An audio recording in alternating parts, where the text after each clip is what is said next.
Welcome to the Texas Technology Access Program, Tamales. And take it away, Nico. Are you ready?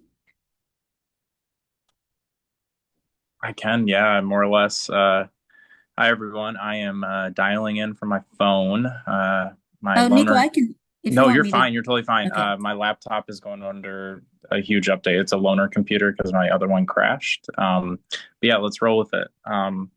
So, hi, everyone. This is the Tamales Fabrication Group, the Texas Assistive Technology Makers Alliance. It's 421. Welcome, everyone, on this rainy day. Hope everyone's staying dry. My name's Nico. We have Anna, and then we have Shannon, and we have all of you that are part of Tamales. So,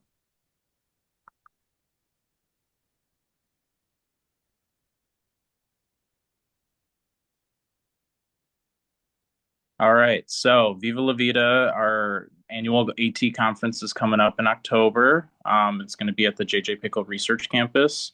I believe we have a few more days for folks to submit abstracts. I just want to double confirm with Anna and Shannon about that. But yeah, it is a great AT conference. It's the state AT conference. Pretty much, we are the authority in that sense when it comes to bringing everyone together, when it comes to organizations, experts in AT, and incredible presenters. So, if you would like to submit an abstract, I think we still have some time. And yeah, hopefully, we can see you all there in October. Perfect.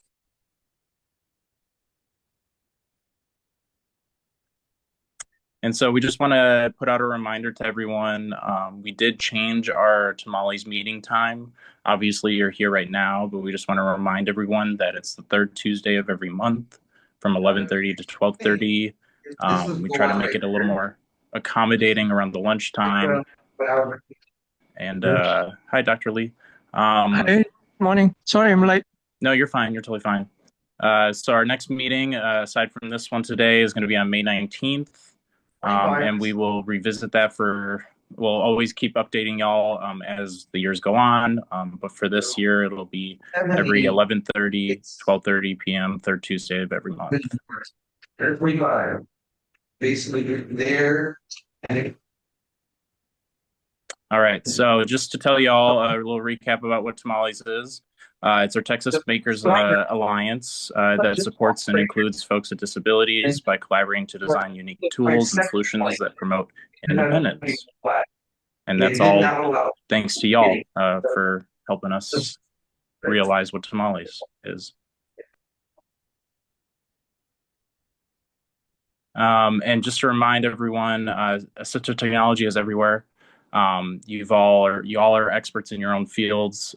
So these are just ways that assistive technology can be applied in our daily living. So, all right. So today's agenda, pretty much where I'm passing the baton. We're going to start off with new connections, talk about open path mobility, and talk about another maker group over in Waco. And then we'll spotlight Morgan's Wonderland. It's a wonderful, if you haven't been yet, it's in San Antonio. We'll talk more about it in a bit, but definitely put it high on your priority list if you haven't visited yet. And then we'll talk about new resources, and then finally our tech and tell. Turn the mic over to y'all. So then I will pass it over to Anna.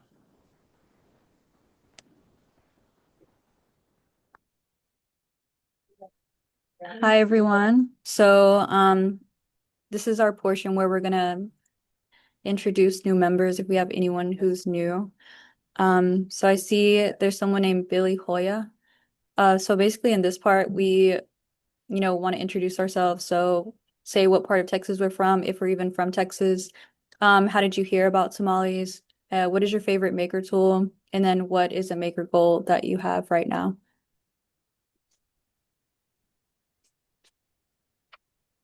All right. Hi. Can you all hear me okay? Yeah. Okay, cool. My name is Billy Hoya. I'm a librarian at Houston City College. And I heard about tamales at the Texas Library Association conference that we just had here in Houston. And I'm excited. We kind of have sort of scattershot sort of 3D printing labs here at HCC, and I'm excited to maybe bring some of these tools to my students here who can use them. So, and oh wait, you've got a list of things for me to answer. What part of Texas are you from? I'm from Houston. How did you hear about us? Texas Library Association Conference. What is your favorite maker tool? So I have a 3D printer here, but in the past, one of my favorite, when I worked at Lone Star, we had a laser cutter, and I love those guys. Those are super awesome.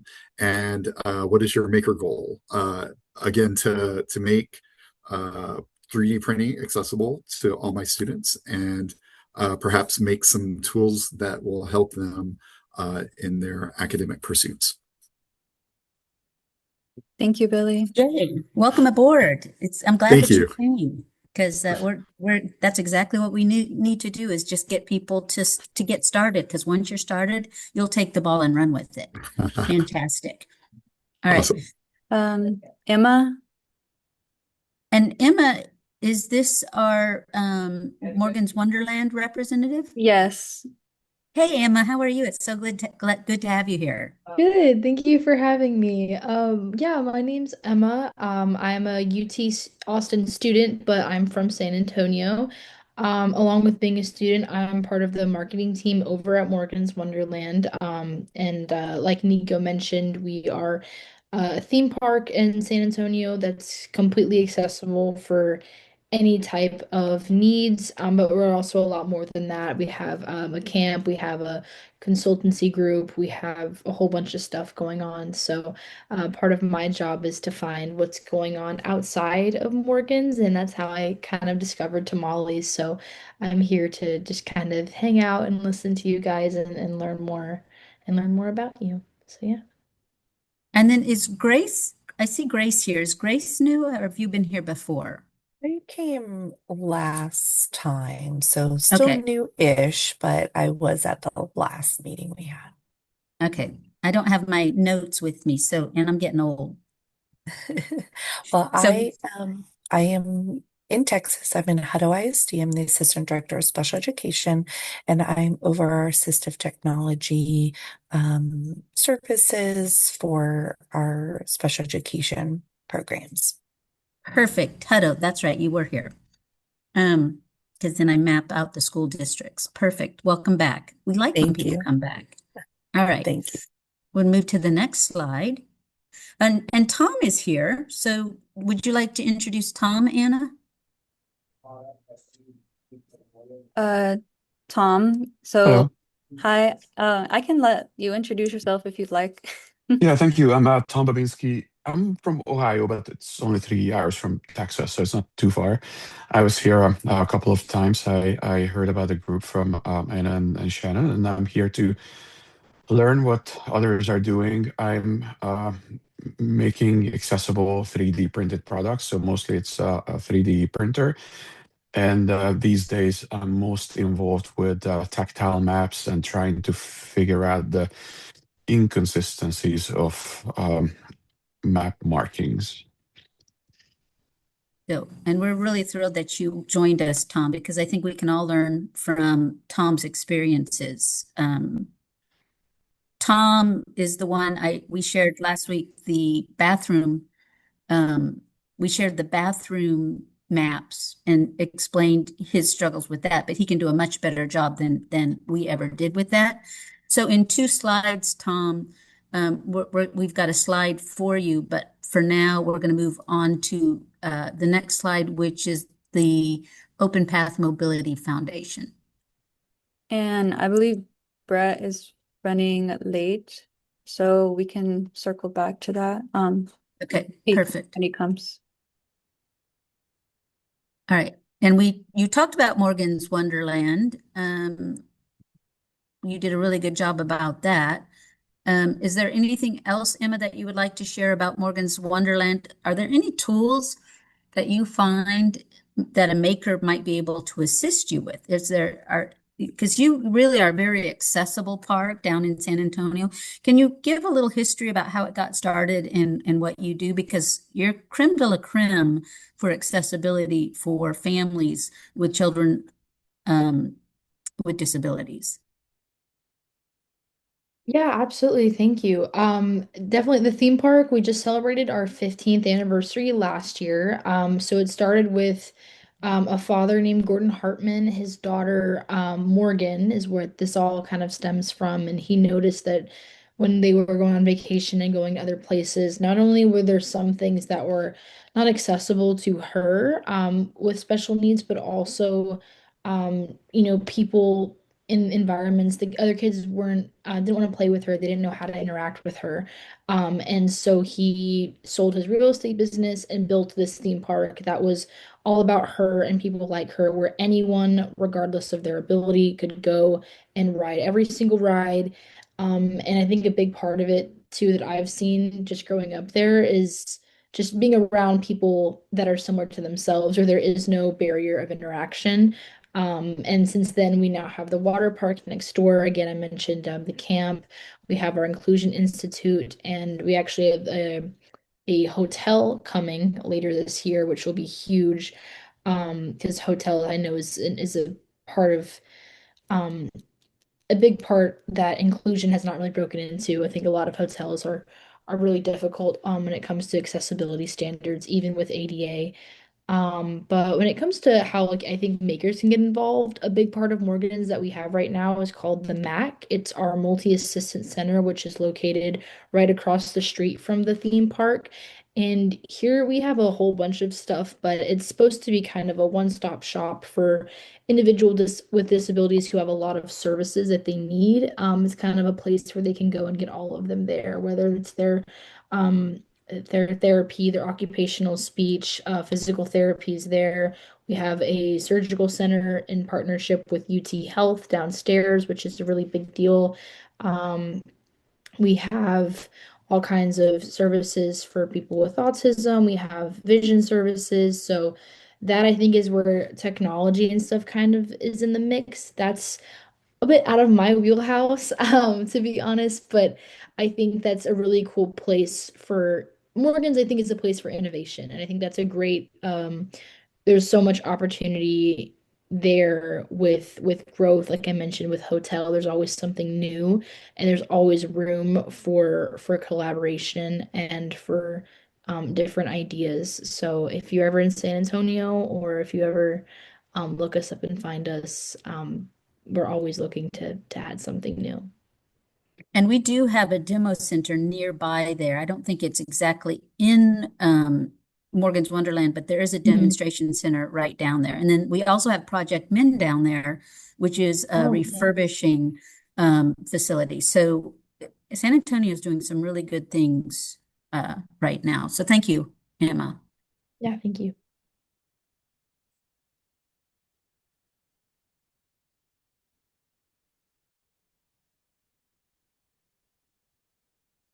And maybe I downloaded the wrong one. So I want to go back now and let Tom talk about uh, what he does in his travel and his maps. So Tom, now is your time to tell us all about yourself. We introduced you a little bit last week, and then your experiences, and then also that you're going to be venturing down for our conference, the Viva La Vida conference, and doing a presentation. And we're going to be conning you into being one of our panel speakers on day 2. So welcome aboard, Tom. Yeah, thank you so much. I appreciate it. My name is Tom Babinski. I have a small company called Even Grounds, and we do accessibility consulting.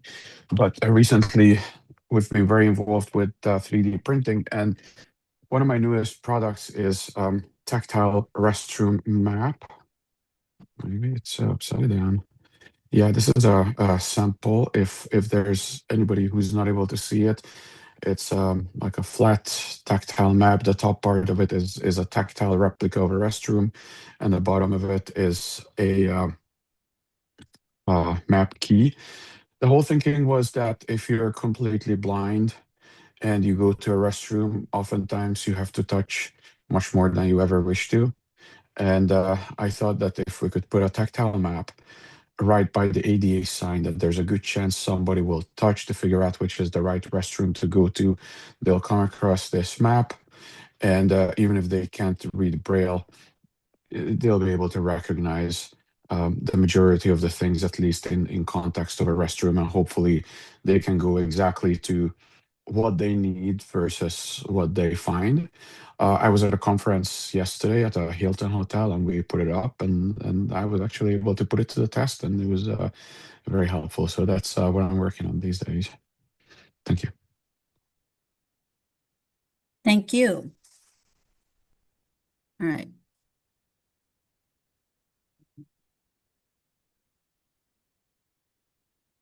All right.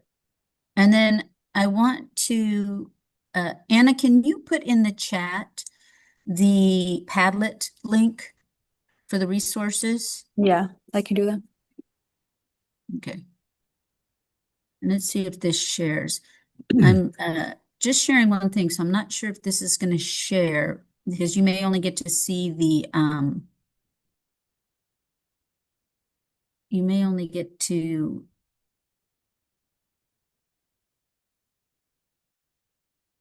yeah.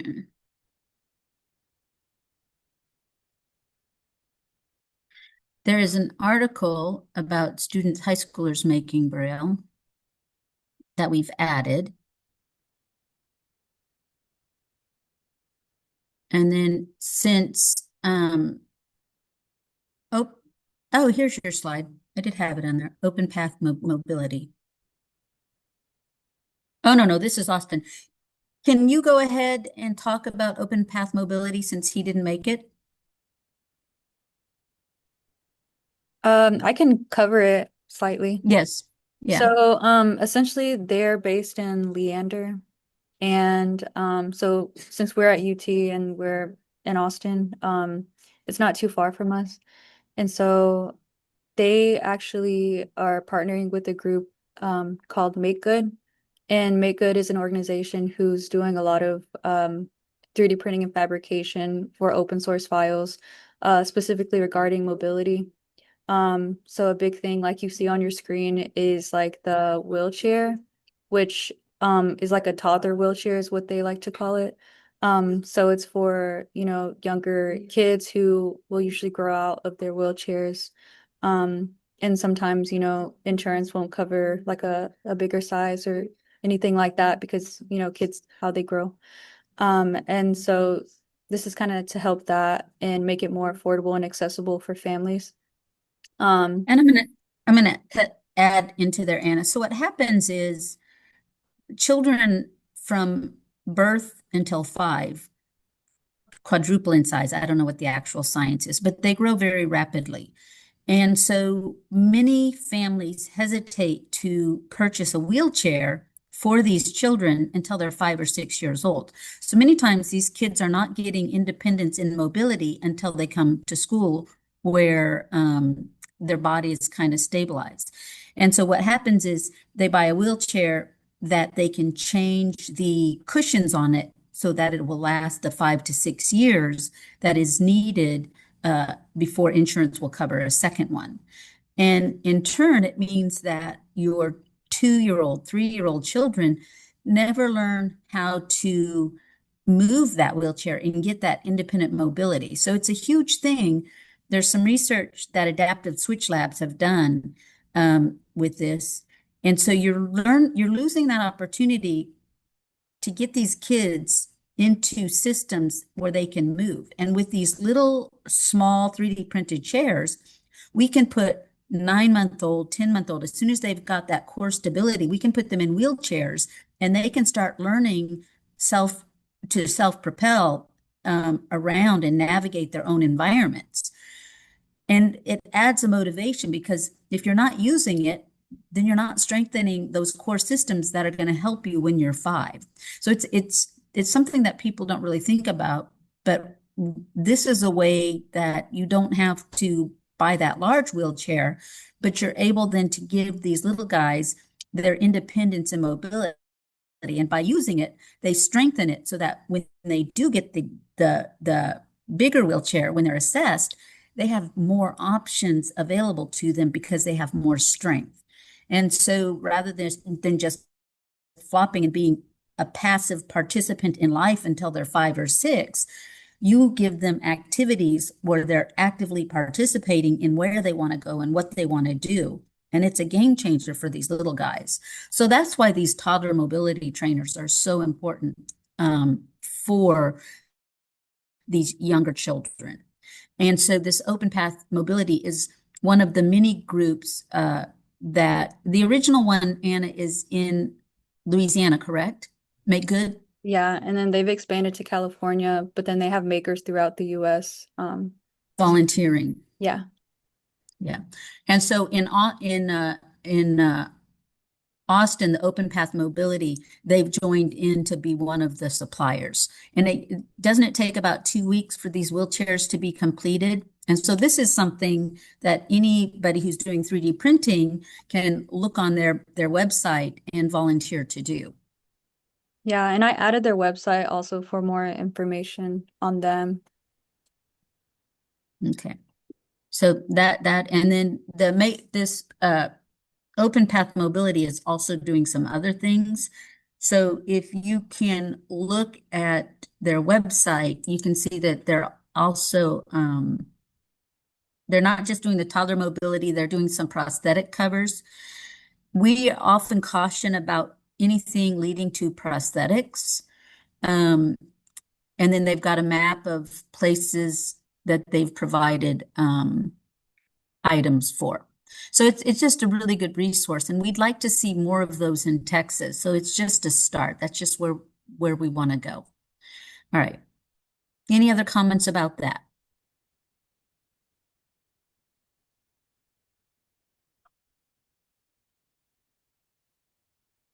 All right. So we've got in the Padlet, we've got a lot of patterns that we've added. We continue to add maker supplies. So make sure that you take time to peruse the Padlet. And then the next thing I'd like about the Padlet is as you're perusing, we would like you to send us feedback on how we could organize it better because we're adding quite a bit of resources into it. And we love the Padlet because it's so easy for people to access, but we would like feedback on things that are confusing to you so that we can make it better.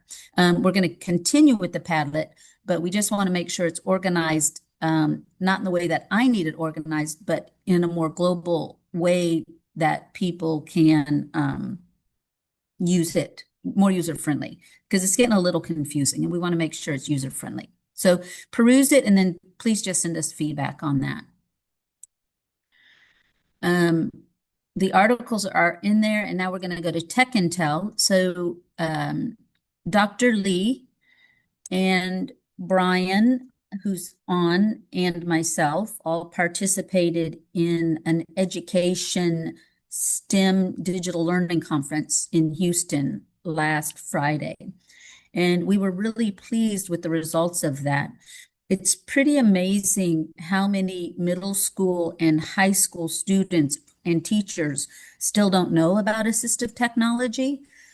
And we had a table full of adapted toys, adapted tools. I had a sprayer that was switch accessible, and you have a switch so a child or an adult could put this on a wheelchair and water their plants and mist their plants.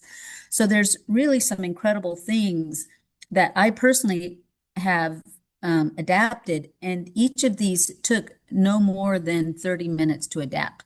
So now the more that I adapt some of these items, I'm finding I'm getting faster with the soldering. It's literally 2 soldering points on most of these. It's just really following the wires. And most of the ones that I get are battery operated because I don't like, there's some USB-C operated ones, but those ones scare me a little bit more because of how their batteries are. I know they're the same, but I'm a chicken. And so I try to get the regular C battery ones, and then I can go in and put the wires in. So most recently I've done a water sprayer, which I'll put a link of some of the items in our maker thing, the ones that were fairly easy to do so that you can order them if you see them. And I'll try to bring some pictures next time. I found a really cool dinosaur that the kids are going to love. And the cool thing about this dinosaur is it already had a little button in its little paw. And all I had to do was take the wire out, rewire it down to the bottom, cut the button that was in the paw, and add a switch adapter. And what am I saying? It's the female port so that you could really put any switch into this little dinosaur, and he's really cool. So there's a lot of things out. The other thing I found at CVS after Easter, these little spinners that can cost up to $20. I got them for $1.99, and I bought 15 of them, which gave me a lot of practice making little switch adapted spinners from CVS. And the cool thing about these little spinners is I now have 3 options of spinners. They can choose a blue, a yellow, or a pink. And then with these, the total cost of these is under $4 each. So it's the cost of the little wire, the little wire, the soldering really costs nothing because I've already got the soldering iron and the soldering wire. And it's 2 little soldering points, and that's it. So it's pretty easy. It's pretty amazing. So for under $4, I can now give 15 classrooms something so simple as a really cool little spinner. So those are all the things that we've been up to. So Dr. Lee and I really did a little 1-hour presentation, and that presentation was really to STEM teachers to start having them think about making more assistive technology. So any other things that anybody else wants to share? Brian, what was your experience, or Dr. Lee?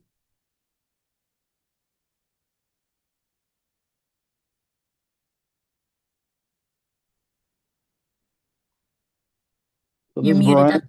Yeah, Oh, here's I'm Brian. not muted now. So it was a great experience. There are regions for school districts, and so Region 4 does a great job in the Houston area, and it's just a great building event. What I learned was Shannon focuses on kids helping kids, and I like that message that we're trying to get the kids started at a very young level, helping themselves, but also helping others. And so it was a great message and a great event. And I like that concept of we need to get them doing more. They're much more capable of doing, far more than we give them credit for. And so I like to be hands-on and get them access to 3D printers and growing up as a kid, I had all these cool things to play with, and I think that sometimes kids get separated from technology, or they're just stuck to their phones or video or gaming, and there's just a whole big world of technology out there. So that's my 2 cents. Any student that I've worked with that has made something for another student has and the unintended consequence is always the relationships and the awareness of what they can do. And it's a pretty powerful message when you see these kids work with another child. And it's not really making something for them, but the unintended consequence is understanding that it's just another person. And it's really a cool way to see the kids grow together. It's very neat. Anyways, Dr. Lee, anything in regards to your experience at the conference? You're muted.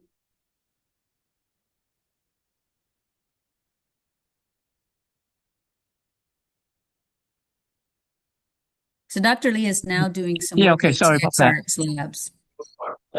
So anyway, I was intrigued in regard to a lot of people that I talk to, teachers and all. In a school, there's always going to be some classes with a student with disabilities. Unfortunately, these classes are not connected to the regular or advanced classes. where certain things can be collaborated. And so I was really kind of trying to figure out, is there a way for us to do some of that? Because I think like getting kids to solve problems for other kids, I think it's a great direction. Um, we can always uh, show them what we have as a tools, but a lot of time they wouldn't know what to do with the tool if we don't introduce them to various different issues, problems that they can help with. So one of the things I was hoping for is to get input from the teachers that attend the conference. What problem do they have? They don't talk too much about the issues they have with other students. They talk about more about the issue they have with the classroom that they have, which is fine. But you need to get more of the students from outside of their classroom to come and help and to bring new tools into it. And stuff like what you're talking about earlier, various different switches. I think we can transfer that technology to kids to do some of that fairly easy. And some of the kids can learn all the electronic, electrical relating to engineering very, very readily. So I was thinking that with the time that I've got, I would be able to do some of that and see what we can do with that. So Dr. Lee is going to start working through TXRX. He's retired from Houston Independent School District. He's starting to work with TXRX, which is a maker lab in Houston, to start training more STEM teachers about assistive technology and how to incorporate it into their programs. So that's how he's going to be targeting that skill set. So thank you, Dr. Lee. And it is one of the things we presented on is it is problem solving for the students to work directly with other students so that they can come up with solutions, and they come up with solutions that we as adults wouldn't even think about. And that's why it's so important to get these kids early. And Ben also works in one of the education service centers in Fort Worth. So they're starting to pick up a lot also. So thank you, Dr. Lee. Oh, thank you. All right. We'll go ahead. There you go. All right, Ben, do you have anything that they're doing in your area? Because you're doing some really good things. I'm hearing your name pop up. Oh, well, thank you. I'm pushing 3D printers everywhere. I'm actually leaving here in just a minute to go to Abilene. I've got a session tomorrow where they ordered 3D printers, and I'm going to go show them really how to get started, but more so everything that we can create for our students, have it here and now, and not have to order and waste government funds. Right. And I'm starting that up also in our area. What else are we doing? I've got a bunch of things. I'm working on a new AT assessment to make it easy for us, make sure we get them nice and not thick, but with more than 2 or 3 sentences in it. And Kaibots, it's about where I'm at. Thank you. Thank you. Are you doing when you said you're going to Houston to do a presentation for them this summer, correct? I am, and I'll be knocking on your door. Yes. Okay, perfect. All right. Anything and Brett is here. Sorry about that. My computer decided to update just before, and I just got it back. All right. Always good timing. We tried to talk about your organization, but we probably didn't do the justice that you will do. So now we will introduce Brett. And Brett what is your role with the facility, and what is the name of the facility, where are you located, and then what's your role, and how did you get started with the Open Path Mobility? So, is it okay for me to share my screen? Yeah, yes, let me stop sharing. And Anna, will you give him permission? There we go. Yeah. All right. Let's see here.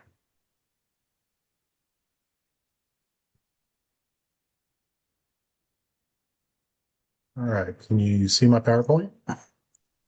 Yes. Yeah. Okay.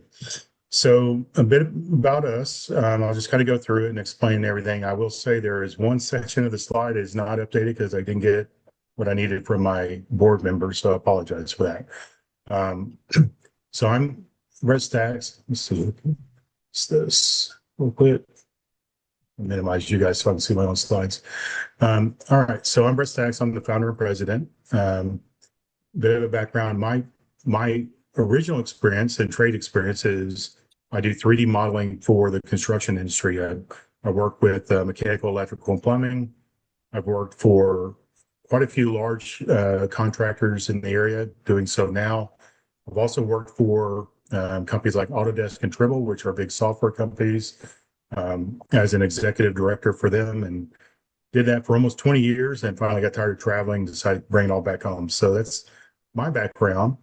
And my wife, who's a fellow director on the board, is Corrine, and she has got a strong background in customer service. She's been honestly the driver for me for this whole thing. So she initially drove me into 3D printing and just said, "Guy, give me that hobby." And then we got lucky and found the opportunity to start serving people with disabilities, and that kind of led us into launching this year. Cliff Trotter is a good friend of mine. He's based out of Atlanta, and he's another director. Sorry again for his little subject matter here. He's the one that failed to give me what I needed. And he actually has a disabled son. His son and I chat all the time about stuff. So he's a good friend of mine. I love the kid to death, and it's really nice to have him be part of this and help us just drive the whole thing forward. So he'll actually be helping us expand some of this into the Atlanta area. So as I mentioned before, we got started with 3D printing, and we still run this crafting business in the area at local craft markets and stuff, but we got a pretty large operation of toys and stuff. What was interesting about this is once we really started taking the crafting seriously, we started noticing a lot of kids with sensory needs and other disabilities start to really focus on certain things we made. And so we started really building a lot of stuff specific to them and finding a lot more joy in doing so. And then coincidentally around that same time is when a friend of my wife's, who's a Paralympic swimmer, decided to reach out to us and ask if we could make this prosthetic leg cover for her Sea Leg 4.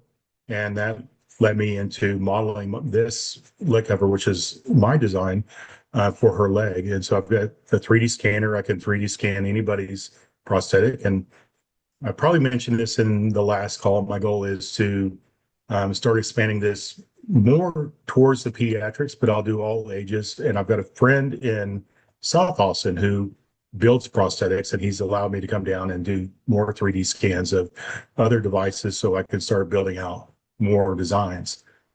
And then we reached out to Make Good middle of last year. Make Good, as you guys have probably heard or know, builds these great chairs called the TMTs. They're not called wheelchairs, but they're toddler mobility trainers. And they're for ages 1 to 8. Excuse me. And they can hold up to 200 pounds. So surprisingly strong.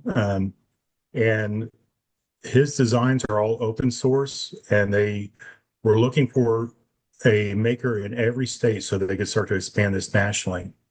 They've recently been able to go worldwide with their initiative, and we were proud to, be part of one of their very first partners on this in the Texas area, and have been able to serve quite a few families in the area. Any Brent, questions so far? yeah, can you expand on why they call them toddler mobility trainers? And I'm sure it has to do with insurance and medical, but Yes, that's exactly right. Yeah. So I think the clever name helps really identify a couple things. One, they're built for toddlers, not all ages. And, with the mobility part of it, it signifies that, it's a mobility device. They obviously can't call it wheelchairs or other medical devices because it's not certified for that. I'm not sure if anybody's ever tried. Honestly, I was curious about that as well. I think it would be pretty easy. It's got quite a few safety features on it. It's very well built, and as I mentioned, holds quite a bit of weight. The way these things go together, every piece that you see that is different colors there, they all lock in place. So there's no way to take it apart or anything like that. So it would be interesting just to kind of explore that a little bit further.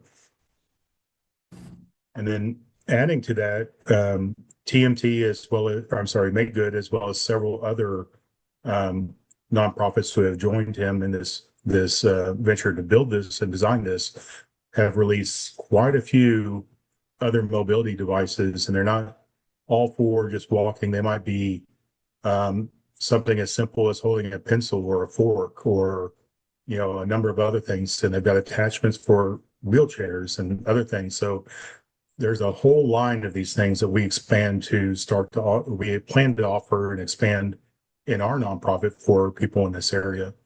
And then I've got my own designs I'm working on as well that I hope to add to the portfolio.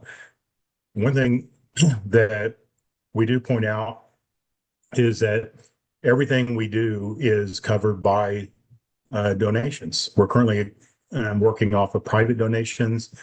My plan is to look at grants. I'm trying to work with businesses in the area to try and get corporate grants or sponsorship as well, so we can continue to grow this and help more families. What I'm showing here on the screen is what we raised today. There might be a few $100s that I could add to that, as well as our contact information, and the QR code actually goes straight to the donation page. I'm not asking you guys to donate, but I don't want to be selfish like that. But I do want, just kind of show you guys all the info so that you could, do a little bit of your own research. Our website will show more pictures of the people we helped and the things that we've been able to provide so far. And there's a one pager out there as well that provides you with a bit of an overview on what we do. So if you have anybody that you want to send it to, that would be helpful. Thank you so much. Mhm. That is some amazing work. And my goal is not just to have you in Austin, but I would love to see one like your facility in every major city in Texas. So I'd like to see one in El Paso, Wichita Falls. That's not a major, but San Antonio. San Antonio is doing some good things, but let's get some more maker facilities So down there. let me bring this up. I don't know if you guys have had the opportunity to go out here, but so if you go out to 3dmobility.org/map, this is actually managed by the Make Good team. So this is a And what is interactive that? map. Sorry? Can you describe that for me? Yeah, so this is an interactive map, so we can go out and see globally how many requests are coming into every country. So every family is open to come out and look in their area and see if there's makers in their areas that they can, and just put in an open request. There's verification that's done by Make Good just to make sure this is a disabled family. It's not somebody that just wants a cool ride-in chair, right? But you can actually see, and let me just turn off a couple of things. And let's just say we want to look for Can you put a makers. link to that map in the chat? Certainly. So all of these blue dots you see are makers in these cities. Oh, So fantastic. so we have quite a few major cities, obviously, are being addressed first. But these are all volunteers. A lot of them are individuals. They're not foundations like ours who have decided to jump out and help. But there's quite a large community of people out there trying to jump in and solve this problem.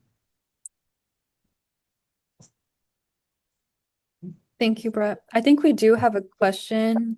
Dr. Lee, I saw you had your hand up.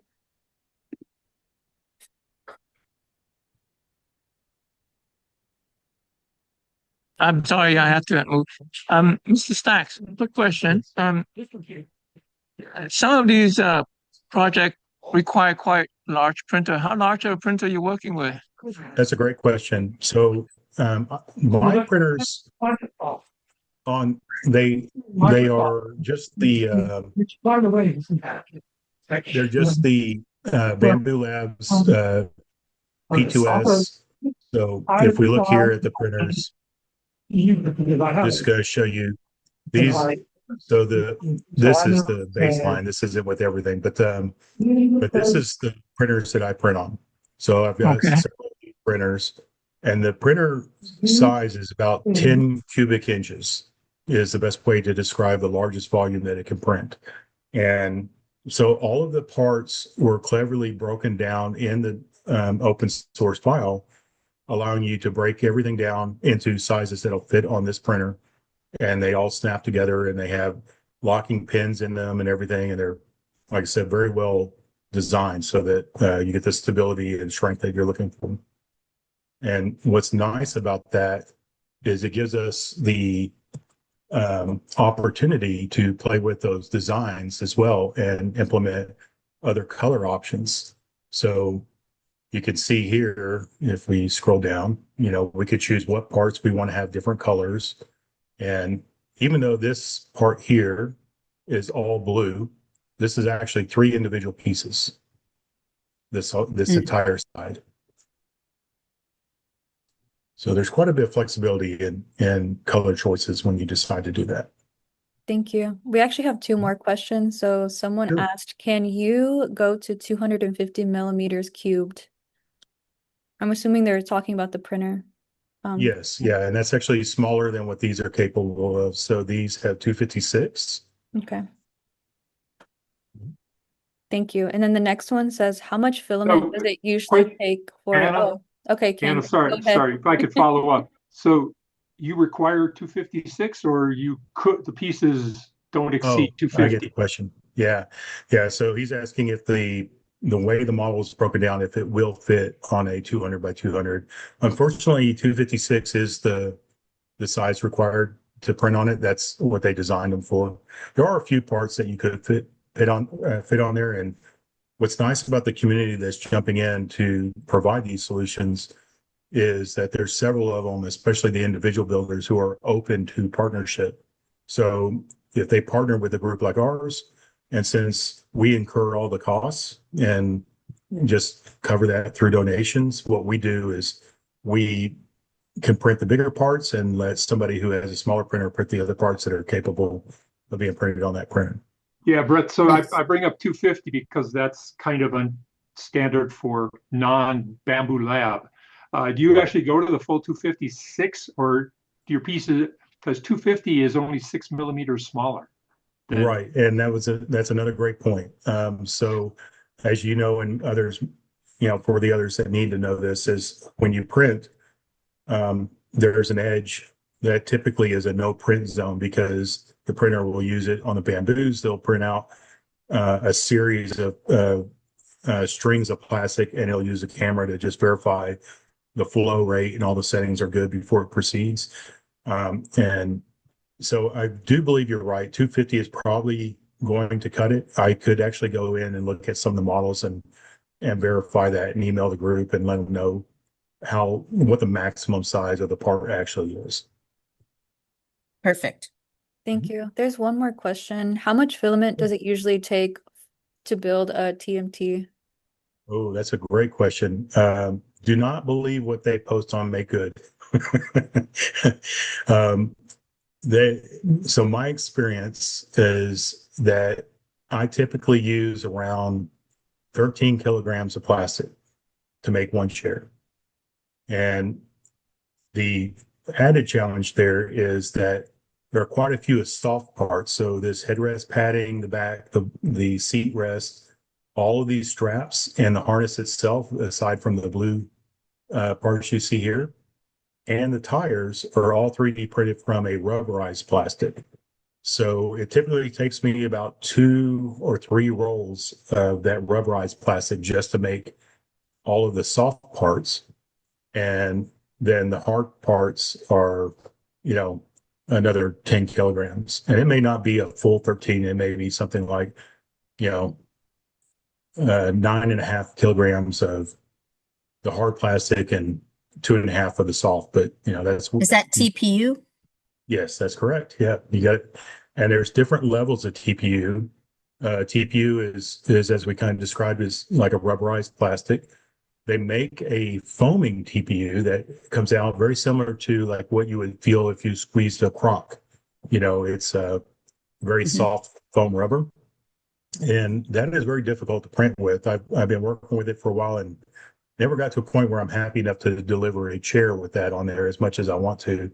What I found is standard TPU, if you print it with very little infill, is very soft. And so you still get a nice cushion out of it. And the tires, I go a little bit heavier so that you have a little bit more strength and grip on those, but you can still squeeze the tires and feel that they have some give to it.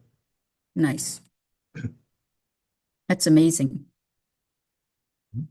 Thank you. Does anybody else have any questions or comment while we have Brett? One other thing I'll add, just as a little piece of info, is a lot of the weight is actually distributed. There's 3 casters underneath this, and that provides a nice smooth roll. The child just uses the large wheels for mobility, so they're able to Nice. actually move the chair themselves. And of course, you can see here we have a handle for the parent as well to push it if needed, and that can come off if it's not needed. I think these are amazing. Yeah, it's been Thank an you. awesome project, very rewarding. Do you think a high school could make these, Brett? I absolutely think they could, and I do know that a lot of high schools are getting big into 3D printing, and Bamboo has done a really good job of donating printers to labs as well. So it would be nice to find like a good technical vocation and see if they are interested in doing this. One of the things I did recently is I sadly have to work for a living on top of running the nonprofit, and I had the opportunity to bring one in and let the team help me put one together, and that was a lot of fun. So at the very least, I think that would be a good start. It's just to bring it in, talk about it, and give everybody the opportunity to put one together. Oh, that's fantastic. I like that. All right. Thank you so much. Of course. Any other questions for Brett?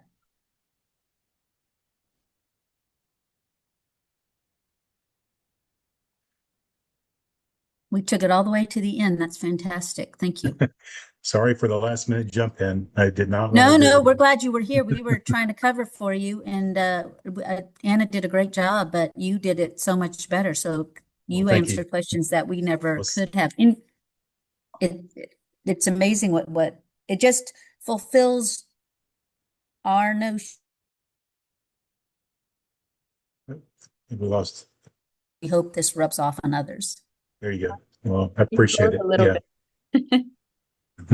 Well, thank you, Anna, for helping to cover. And I'm sorry. I look forward to going back and reviewing what I missed from everybody else at the start.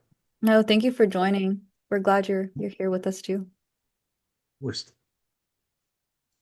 All right, it's tricky to share my screen. So with that in mind, I think we've shared all the resources and we're down to the last minute. Does anybody else have any last minute comments? Our next meeting will be what did we say, May 19th? And we'd love to have everybody come on back because we're always finding new things. We're always talking about new things, new ideas. Yes, it's May 19th at 11:30 will be our next meeting. So we hope you all can join us again then. Yeah, thank you everybody for being here. We hope to see you next month. Bye, Thank everybody. you. Have a good rest of your day. Bye. Bye. Thank you. Thank you, Bye-bye. Tom.